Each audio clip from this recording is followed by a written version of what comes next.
Morning friends, সুপ্রভাত। একটি নতুন দিনে নতুন সকালে শুভেচ্ছা জানাই সবাইকে। সবাই কেমন আছেন? রাত্রে গরম পেয়েছেন কি? খুব গরম। আর গতকাল পরশু বৃষ্টিটা হয়ে অল্প বৃষ্টি হয়েছে, বেশি পরিমাণ বৃষ্টি হয়নি, যাতে করে গরমটা কিন্তু আরো বেড়ে গেছে। আর এখন তো কথাই নেই, এখন প্রায় 9:30 বাজছে। আমি রান্নাঘর থেকেই ব্লগটি শুরু করছি। ব্রেকফাস্টটা তৈরি করলাম, হ্যাঁ, প্রচুর কাজ করে ফেললাম সকালবেলায় উঠে, সবজি পাতি কাটাকুটি ধোয়া। এবার ব্রেকফাস্টটা সারবো, মিস্টার ব্যানার্জিকে ব্রেকফাস্ট দেব, তারপর আমি করব, তারপর আবার রান্নার দিকে যাব। হ্যাঁ, আপনারা সব নিশ্চয়ই আপনারাও খুব কর্মব্যস্ত, কর্মকাণ্ড নিয়ে ভীষণ ব্যস্ত। কি করবেন না করবেন, আজকে কি রান্না হবে, চিন্তা ভাবনার ব্যাপার থাকে একটা। হ্যাঁ, এই ম্যানেজমেন্টটা কিন্তু খুব কঠিন ম্যানেজমেন্ট। সবাই ভাবে যে ঘরে বসে হাউসওয়াইফরা কি করে, কিন্তু এই যে কিভাবে কি করব, সকাল থেকে শুরু রাত অবধি কি রান্না করব, কি হবে, এই যে চিন্তা ভাবনা, এই ম্যানেজমেন্ট করা সংসারে, এটা কিন্তু খুব কঠিন কাজ। হ্যাঁ, করতে থাকুন, সব এক এক করে চলতে থাকুন। আর আমার চ্যানেলটিকে খুব করে দেখুন, আলাপি মনকে দেখুন বারে বারে, আর অনেক করে সাবস্ক্রাইব করুন। আপনাদের কাছে একটাই অনুরোধ, সকালবেলা থেকেই শুরু করছি আমি। হ্যাঁ, যে স্কিপ করবেন না, একটু একটু করে দেখবেন। আমি তো ছোট ছোটই ব্লগ দিই, বেশি বড় লেন্দি দিই না। স্কিপ না করে দেখবেন আর সাবস্ক্রাইব করবেন, লাইক কমেন্ট শেয়ার করতে থাকুন। আপনারা দেখুন আর শেয়ার করুন, আপন করে নিন আলাপি মনকে। হ্যাঁ, এই দেখুন আমার মিস্টারের ব্রেকফাস্ট, মিস্টার ব্যানার্জি আজকে চিড়ে করে দিয়েছি। হ্যাঁ, চিড়ে সবজি দিয়ে চিড়ে করে দিলাম, গরমের দিন আর উল্টোপাল্টা জিনিস দিলাম না। এই যে চিড়ের পোয়া মতন করে দিলাম, উনি খেতে থাকুন, তারপরে আমিও খাই, তারপর আদার্স কাজকর্ম করতে থাকি, আর মাঝে মাঝে আপনাদের সাথে শেয়ার করব সব কিছু। ঠিক আছে? আমার রান্না বান্না আজকের মতো ডান। এই যে ভাত, সাদা ভাত, এই মাছের ঝোল, খুব হালকা পাতলা করে আলু পটল দিয়ে মাছের ঝোল, এই উচ্ছে পেঁপে সেদ্ধ করেছি, এটা একটু চটকে নেব, আর একটা ঝিঙে আলু আর কিছু সবজি ছিল দিয়ে একটা তরকারি করেছি। হ্যাঁ, আর দই আছে, ব্যাস। গরম যা গরম পড়েছে তাতে আর কি চাই, তাই না? এর বেশি খেতে তো ইচ্ছেই করছে না, একদম খেতেই পারছি না বেশি। আর মিস্টারের তো আসতে অনেক দেরি হবে। এখন তো ঘড়িতে বাজে আপনার, এই দেখুন 2টো বাজতে 5 কি 6 মিনিট বাকি। কাজে এবার তো আমায় লাঞ্চ সেরে ফেলতে হবে একাই। হ্যাঁ, উনি যখন আসবেন তখন ওনারকে একটু গরম টরম করে দেবো মাছের ঝোলটা। হ্যাঁ, আর উনি খাবেন। এই আমার লাঞ্চ মেনু। আমি এবার তারপরে লাঞ্চে বসবো। আপনারাও সব লাঞ্চ করতে থাকুন, খুব সাবধানে সব রান্নাবান্না করবেন, হালকা পাতলার ওপর দিয়ে, যা গরম পড়েছে। হ্যাঁ, ঠিক আছে, আমি লাঞ্চ করতে থাকি তাহলে বন্ধুরা, আপনারাও লাঞ্চ করতে থাকুন, আবার আসবো। আমাদের কাশ্মীর ভ্রমণের কিছু স্মৃতি আপনাদের কাছে তুলে ধরলাম। 18 সালে আমরা কাশ্মীর গিয়েছিলাম। এই দেখুন ডাল লেকে আমরা বোটে করে ডাল লেকটা আমরা ভ্রমণ করছি। অপূর্ব সে স্মৃতি, সে স্মৃতি ভোলার নয়। আমরা একটি প্যাকেজ ট্যুরে গিয়েছিলাম, একটি ট্র্যাভেল এজেন্সিতে। আমার কর্তা বসে রয়েছে, চারিদিকে পাহাড়, অপূর্ব সিনারি। এই যে বোটম্যান, হ্যাঁ আমি, এই দেখুন আমি। হ্যাঁ, চলেছি আমরা। এই যে এটাই কিন্তু গুলমার্গে। গুলমার্গে আমার তখন খুব সাহস ছিল, জানেন তো, এখন কিন্তু অতটা সাহস নেই। এই গুলমার্গে আমি ঘোড়ার পিঠে চেপে পুরো গুলমার্গ চত্বরটি আমি ঘুরেছিলাম, মিউজিয়াম পর্যন্ত গিয়েছিলাম আমি ঘোড়ার পিঠে চেপে, এবং আমি একলাই গিয়েছিলাম। আমার হাজব্যান্ড বারণ করছিল, কিন্তু ওখানকার মানুষরা এত ভালো। ঘোড়সাওয়ার যিনি ঘোড়া চালক, তিনি বলছেন, মাইজি কোই ডর নেই হে, হাম লোগ কাশ্মীরি হে, বিশ্বাস রাখো। হ্যাঁ, চলো ঘুমকে লেকে আয়েঙ্গে বলে খুব সুন্দরভাবে, কোনো ভয় নেই তোমার, চলো মা, আমাদের এটাই পেশা। খুব সরল সাধারণ মানুষ প্রত্যেকে, এবং তাদের রুজি রোজগার তো এটাই, তাই জন্য তারা কোনো গুডউইল নষ্ট করতে চায় না। এই পর্যটন কেন্দ্রটি পর্যটক নির্ভরই এদের জীবিকা, পর্যটকদের ওপরই এদের জীবিকা নির্ভর করছে। তার জন্য এরা বলছে বারবার যে আমার ওপর বিশ্বাস রাখো। আমি অবশেষে ঘোড়ার পিঠে চড়লাম এবং সারাটা গুলমার্গ চত্বর আমি ঘুরে বেড়ালাম।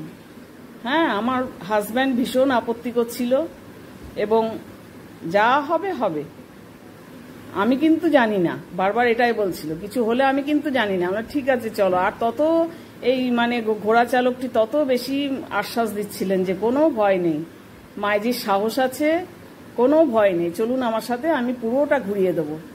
সবটা ঘুরিয়ে, মিউজিয়াম ঘুরিয়ে খুব সুন্দরভাবে আমাকে দেখে নিয়ে এলেন।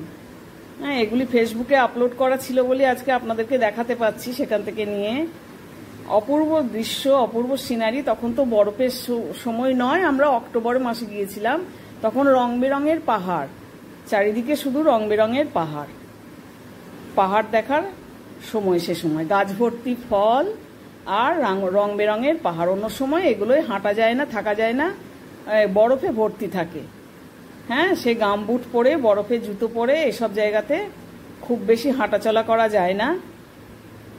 এই যে লাল রঙের দেখছেন, এইটি একটি মন্দির এবং এই মন্দিরটিতে সেই রাজেশ খান্না আর মুমতাজের একটি সিনেমা হয়েছিল। সেই সিনেমার একটি গান বিখ্যাত, সেখানে শুটিং হয়েছিল।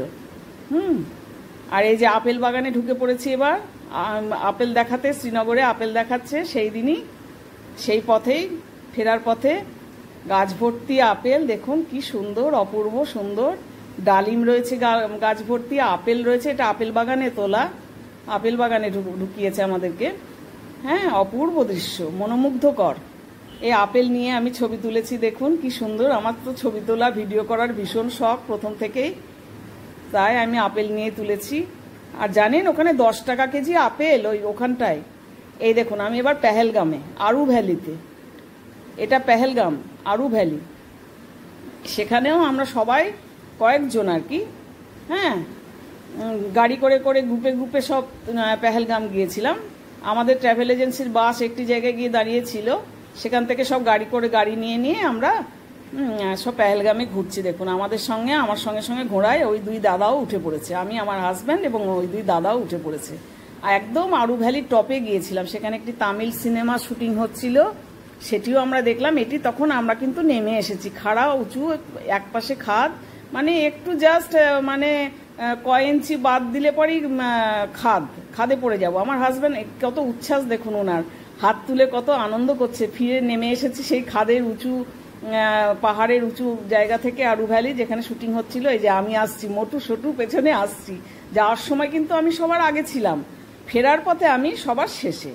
আমাকে দেখিয়ে দাদারা ভয় পাচ্ছে, আমাকে দেখিয়ে বলছে ঘোড়সাওয়াররা যে দেখো লেডিস হ্যাঁ, লেডিস কা কোই ডর নেই হ্যাঁ, দেখো দাদা। হ্যাঁ, আর আমিও ভয় পাচ্ছি, আমার হাজব্যান্ডও ভয় পাচ্ছে, বলছে তুমি জানতে না এরকম। আমি হ্যাঁ, আমি ছোটবেলায় ওখানে খেলা করেছি তো, তাই আমি জানবো। আমি আবার তাই বলছি, যে আমি তো এখানে ছোটবেলায় খেলাধুলা করে এসেছি, তাই আমি জানবো যে এই জায়গাটি কেমন। অপূর্ব দৃশ্য, চারিদিকে আকাশ ছোঁয়া পর্বত, রং বেরঙের পর্বত, তার মধ্যে দিয়ে আমরা আরু ভ্যালিতে ঘোড়ায় চেপে আমরা ঘুরছি। কি অপূর্ব দৃশ্য। আর আজকে খবরে দেখছি মানে কাশ্মীর শূন্য, কাশ্মীর জনমানব শূন্য। খুব কষ্ট হচ্ছে, খারাপ লাগছে দেখে যে জনমানব শূন্য। অপূর্ব জায়গা, ভূস্বর্গ, সত্যিই ভূস্বর্গ। বরফের সময় গেলে একরকম, কাশ্মীর যেতে গেলে 4 বার নাকি যেতে হয় শুনেছি, সত্যিই তাই। তার প্রকৃত সৌন্দর্য দেখতে গেলে সিজনে, এক এক সিজনে এক এক রকম তার সৌন্দর্য। এই দেখুন আমার হাজব্যান্ডের ফেরার সময় কি উচ্ছ্বাস, তার কি মানে আনন্দ।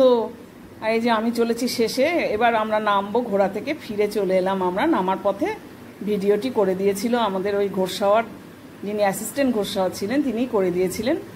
এই চন্দনওয়ারি এটি, হ্যাঁ, চন্দনওয়ারি অবধি লাস্ট যাওয়া যায় বেড়াতে, চন্দনওয়ারির সিঁড়ি অবধি, যেখান থেকে তারপরে অমরনাথ যাত্রা সিঁড়ি শুরু হয়।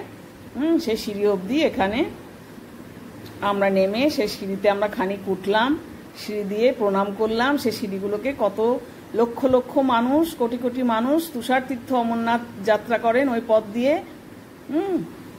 আর ভেড়ার পাল দেখা যাচ্ছে পাহাড়ের প্রান্ত দিয়ে, তাদেরকে সব ভেড়ার চালকগুলো সব নিচে নামিয়ে নিয়ে যাচ্ছে। কেননা অক্টোবরে, যে আমি অক্টোবর মাস, তারপরেই শুরু হয়ে যাবে বরফ পড়া। বরফে তো তখন। গুড ইভিনিং বন্ধুরা, শুভ সন্ধ্যা। সন্ধ্যা উতরে গেছে, চা পর্ব একবার মিটে গেছে। আমার তো সান্ধ্য চা পর্ব হয়, আমার তো বৈকালিক চা পর্ব হয় না। আমার সান্ধ্য চা পর্ব মিটে গেছে, একলা একলাই খেয়েছি। হ্যাঁ, মিস্টার এখনো অফিস থেকে ফেরেননি, হয়তো কিছু বাজার টাজার করে ফিরবেন। বলেছিলাম যে একটু সবজি আনতে হবে। যাই হোক, আপনারা সব কেমন কাটালেন সারাটা দিন? বিভৎস গরম, একদম বিভৎস গরম সারাদিন। খুব কষ্ট, প্রতিটি মানুষের খুব কষ্ট এই গরমে। যারা বাইরে চাকরি বাকরি করছেন, যারা যাচ্ছেন, তাদের খুব কষ্ট। ঈশ্বরের কাছে একটাই প্রার্থনা রাখছি, যেন তারা সবাই খুব সুস্থ থাকেন এবং অসুস্থ না হয়ে পড়েন। হ্যাঁ, এটাই ঈশ্বরের কাছে একটাই প্রার্থনা রাখছি। আপনাদের সব নিশ্চয়ই চা পর্ব মিটে গেছে। তারপর এখন সব সান্ধ্য আড্ডা নয় ওয়াকিং। তবে এই গরমে এখন এই সময় ওয়াকিংটা আমার মনে হয় না খুব একটা সহনশীল হবে, কেননা আমি তো একবার ভাবছি একটু ছাদে যাব, গিয়ে হাঁটবো। আমি তো ভয় পাচ্ছি, আরও গরম, সাংঘাতিক গরম, হাওয়া নেই একদম, গাছের পাতা নড়ছে না। আর একটু ধুলো ঝড়, কখনো কখনো হয়তো ঝড় উঠলে ধুলো ঝড় হচ্ছে সেটা। হ্যাঁ, কাজে এখন হাঁটতে গেলে কিন্তু সেই ভোরবেলায় হাঁটতে হবে, একদম ভোরবেলায় 5টার সময় উঠে একটুখানি হাঁটতে হবে, আধ ঘন্টা। তারপরেই চঞ্চন করে রোদ উঠে যাচ্ছে। হ্যাঁ, রাত্রেও খুব গরম। রাত্রে যে একটু হেঁটে বাজার করবেন, একবারে আমার হাজব্যান্ড এসে বারবার জামা দেখাচ্ছে, বলে দেখো একদম জামা একদম চুপচুপে হয়ে ভিজে গেছে। সত্যি খুব কষ্ট। আমি আজকে শেয়ারে আমার সারাদিনের কর্মকাণ্ড একটু একটু করে সব শেয়ার করেছি। হ্যাঁ, যেটুকুনি পেরেছি। আর আমার কাশ্মীর ভ্রমণের ট্যুরটা, ভূস্বর্গ কাশ্মীর, সেই কাশ্মীর যখন দেখছি ফেসবুকে বা খবরে, যখন দেখছি যে পর্যটক একদম সুমসাম হয়ে রয়েছে, তখন সত্যি খুব খারাপ লাগছে। আমাদের ভূস্বর্গ কাশ্মীর আবার জেগে উঠবে। হ্যাঁ, এটাই ভাবি, এটা ঈশ্বরের কাছে প্রার্থনা করি। আর সেই 18 সালে আমরা কাশ্মীর গেছিলাম, আমার স্বপ্নের কাশ্মীর। তার আগে আমার যাওয়া হয়নি, খানিকটা ভয় ভয় কারণেই যাওয়া হয়নি। খুব আনন্দ করেছিলাম। এবং আমরা তো ট্রাভেল এজেন্সির মাধ্যমেই যাতায়াত করি, মানে ইদানিং ছেলে ওই চাকরি বাকরি পাওয়ার পর থেকে আমরা বছরে একবার করে একটা করে ট্যুর রাখার চেষ্টা করি, কিন্তু সেটা কিন্তু আমরা ট্রাভেল এজেন্সির মাধ্যমেই যাই। হ্যাঁ, তা সেখানেও আমরা গেছিলাম, ট্রাভেল এজেন্সির মাধ্যমে গেছিলাম। এবং তাতে আমাদের তো কোনো দায় দায়িত্ব থাকে না, ব্যাগ বওয়া থেকে শুরু করে যা কিছু সব ওরাই করে। এর আগেও আমি বলেছি, আগের ব্লগগুলো, তামিলনাড়ু ঘুরে আসার পর সেই ব্লগগুলোতে আমি বলেছি যে আমাদের কোনো দায় দায়িত্ব থাকে না, শুধু শরীরটাকে সুস্থ রাখা আর ওদের সাথে পাল্লা দিয়ে দিয়ে ঘোরা। ভোর থেকে ঘোরাবে, আর একবার সন্ধ্যেবেলায়, কোথাও রাত্রিবেলায়, কোথাও নামতে নামতে। তামিলনাড়ুতে তো এক একটা ডিস্টেন্স অনেকটা, এক জায়গা থেকে আরেক জায়গা, মানে রাত্রি 1টা 2টোতেও গিয়ে পৌঁছেছি আমরা কন্যাকুমারীতে। এরকম হয়েছে আর কি, হোটেলে ঘরে গিয়ে পৌঁছেছি। হ্যাঁ, যাই হোক, কাশ্মীরে আমরা খুব ভালোভাবে ঘুরেছিলাম, খুব সুন্দরভাবে আমরা ঘুরেছিলাম। তার কিছু কিছু আমি ফেসবুক থেকে নিয়ে কিছু কিছু ভিডিও আপনাদের সাথে এই ব্লগেই শেয়ার করেছি। আশা করি নিশ্চয়ই এডিটিং করে আমি দিতে পারবো, দেখা যাক কি হয়। হ্যাঁ, দেখবেন। আর আমরা যেহেতু সে সময় 2রা মে পেয়েছিলাম, প্রচুর ফৌজি দেখেছি, জানেন তো, মিলিটারি ফৌজি, মানে হাজার হাজার গাড়ি করে করে আসছে, গাড়ি করে করে আসছে, শুধু ফৌজি। ওখানে প্রচুর প্রচুর সেনাবাহিনী দেখেছি আমরা। আর ওই সামনে বালির বস্তা, পেছনে বালির বস্তা নিয়ে টার্গেট করে, মানে রয়েছে জায়গায় জায়গায় টার্গেট করে রয়েছে। হ্যাঁ, খানিকটা এটা আমরা দেখেছিলাম সিকিম বেড়াতে গিয়ে, অনেক আগে সিকিম ঘুরে এসেছি। সেটা সিকিম বেড়াতে গিয়ে আমরা যখন নাথুলা পাস ওই দিকটা যখন গেছিলাম, বাবা মন্দির, তখন ওই মেরা ভারত মহান, চীন আর ভারতের বর্ডারের কাছে যেরকম দেখেছিলাম, শুয়ে পড়ে মিলিটারি সেনারা সব পাহাড়ের ওপর শুয়ে পড়ে টার্গেট করে, এরকমভাবে বন্দুক টার্গেট করে সব শুয়ে পড়ে সব রয়েছে। আর এখানে ওই বালির পাঁচির করা ইটের চারিদিক দিয়ে, এপাশে পাঁচির ওপাশে পাঁচির, মধ্যেখানটায় রয়েছে তারা। বুকে বালির বস্তা, পেছনে মুখটাও প্রোটেক্ট করা, পেছনে বালির বস্তা, এসব নিয়ে টার্গেট করে রয়েছে। আমি সত্যি তাদের দেখে খুব স্যালুট, একদম আমাদের ইন্ডিয়ান আর্মি, তাদের দেখে স্যালুট। এইভাবেই তাদের মানে ডিউটি আওয়ার্স কীভাবে যে পালিত হয়। আর যখন আমরা ট্রেন থেকে নামলাম, প্রথম জম্মু কাশ্মীর তাওয়ায় গেছিলাম। হ্যাঁ, সেখান থেকে যখন আমরা নামলাম, তখন তো নামার কিছু আগে, জম্মুতে নামার কিছু আগে, ওটা গাড়ির মানে কামরাটা পুরো সেনাদেরই হয়ে গেল। এবং সেনাদের কামরা, মানে তাদের এত ছটপটানি, গাড়ি লেট করেছিল, লেট করে ন্যাচারালি, গাড়ির ট্রেন তো লেট করেছিল। এবং তাদের মানে ছটপটানি যে কখন নামবে, নেমে দৌড়ে তাদের বাস দাঁড়িয়ে আছে সেখানে গিয়ে উঠবে, কেননা তা নাহলে পানিশমেন্ট হয়ে যাবে। তখন সব বাচ্চা বাচ্চা হয়ে যাবে। তখন সব বাচ্চা বাচ্চা ছেলে ছিল, অনেক বয়স্কও ছিল, বাচ্চা বাচ্চা ছেলে, তাদের দেখে খুব মায়া হচ্ছে। একবার তো তারা বাড়ি ছেড়ে আসছে, মা বাবাদের ছেড়ে আসছে, হ্যাঁ, তারপরে আবার বলছে নাকি লেট হলে পরেই আপনার হয়ে যাবে, পানিশমেন্ট হয়ে যাবে। হ্যাঁ, এগুলো শুনে খারাপ লাগছিল। যতই হোক আমাদের মেয়েদের প্রাণ, মায়ের প্রাণ তো, হ্যাঁ, একটুতেই যাদের একটু নরম মন প্রাণ হয় তাদের খুব মায়া লাগে, সেরকম আমার মায়া লেগে উঠছিল। তা আমরা খুব ভালো করে ঘুরেছিলাম, পেহেলগাঁও খুব সুন্দর ঘুরেছিলাম আমরা। চন্দনবাড়ি অবধি যাওয়া যায় গাড়িতে করে, তারপর তো আর যাওয়া যায় না, চন্দনবাড়ির সিঁড়ি অবধি যাওয়া যায়। তার মধ্যে মধ্যে যে যেমন বৈশারান ভ্যালি যে যেমন ঘুরে নেয় আর কি, টার্গেট করে সেগুলো ঘুরে নেয়। আর গুলমার্গ খুব সুন্দর, অন্য সময় সব বরফে ঢাকা থাকে, কিন্তু অক্টোবর মাসে সে সময় বরফ থাকে না, রং বেরঙের পাহাড়, হ্যাঁ, অপূর্ব সিনারি দৃশ্য দেখবেন, মেঘ দেখবেন, অপূর্ব গাছ ভর্তি ফল। অক্টোবর মাসে গেলে আপেল বাগানে ভর্তি, ডালিম, আপেল, হ্যাঁ, এই সমস্ত ভর্তি। আর ওই গাছের পাতাগুলো চেঞ্জ হতে থাকে, এক ধরনের গাছের পাতা, যেটা বিদেশে হয় সেটা, সেই গাছের পাতার নামটা আমি ভুলে যাচ্ছি গাছটা, সেই গাছের পাতার কালারগুলো চেঞ্জ হতে শুরু করে। আর কাশ্মীর ঘুরতে গেলে সবার মুখে শুনেছি কিন্তু যে 4 বার মানে যেতে হয়, হ্যাঁ, 4টে সিজন দেখতে হয় কাশ্মীরের, তাহলে প্রকৃত সৌন্দর্য বোঝা যায়। একটা বরফের সিজন, একটা ফলের সিজন, একটা পাতার চেঞ্জের সিজন, আর একটা হচ্ছে আপনার এই টিউলিপ গার্ডেনের সিজন। বোধহয় 2 মাসের জন্য টিউলিপ গার্ডেনটা খোলে, মানে শেষ হয়। টিউলিপ গার্ডেনটা তো একটা ফুলের, এটা তো সিজনটা তো বেশি দিন থাকে না, টিউলিপ গার্ডেনের সিজন। 4টে সিজন, অনেকে 4 বারই হয়তো গেছেন, হ্যাঁ, অনেকেই আছেন যারা 4 বারই গেছেন, তারা খুব সৌভাগ্যবান। মানে একবার ওটা ঘুরে এলে পরে আর প্রকৃত যদি 4 বার ঘুরে আসে, সৌন্দর্য একবার দেখে নেয়, তারপরে আর কোনো কিছুই আর লাগে না ঘুরতে। হ্যাঁ, এটাই হচ্ছে ব্যাপার। আর এদিকে তামিলনাড়ুর সমুদ্র যদি একবার দেখে নেয়, মানে ওই কি বলবো, ধনুষ্কটি অবধি যদি যায়, তাহলে পরে সমুদ্র এদিকে হয়ে গেল আর ওদিকে হয়ে গেল পাহাড়ের সৌন্দর্য, মানে অপূর্ব। কন্যাকুমারী আর ধনুষ্কটি এগুলো যদি ঘুরে নেয়, তাহলে পরে হয়ে গেল তার বিশ্বঘোরা আমাদের চোখে। বিদেশটা অন্যরকম হবে, বিদেশের ব্যাপারটা অন্যরকম হবে। ঠিক আছে বন্ধু, তাহলে আজকে গুড নাইট করে দিই। সবাই খুব ভালো থাকুন, আর এই গরমে সুস্থ থাকুন, বেশি বেশি করে জল খান, ডাব খান, হ্যাঁ, ওআরএসের জল পারলে পরে খান। কি বলবো, এই শরীরকে ঠান্ডা রাখার জন্য হালকা খাবার খান, পাতলা পাতলা খান। সবাই খুব সুস্থ থাকুন, হ্যাঁ, সবাই ঈশ্বরের কাছে এটাই প্রার্থনা করি। আজকে এখানেই গুড নাইট জানিয়ে দিলাম, টাটা। আর আমার চ্যানেলটিকে গ্রো করার জন্য একটু বেশি বেশি করে সাবস্ক্রাইব করুন প্লিজ, আর লাইক, কমেন্ট, শেয়ার করুন, করে আমার পাশে থাকুন। টাটা।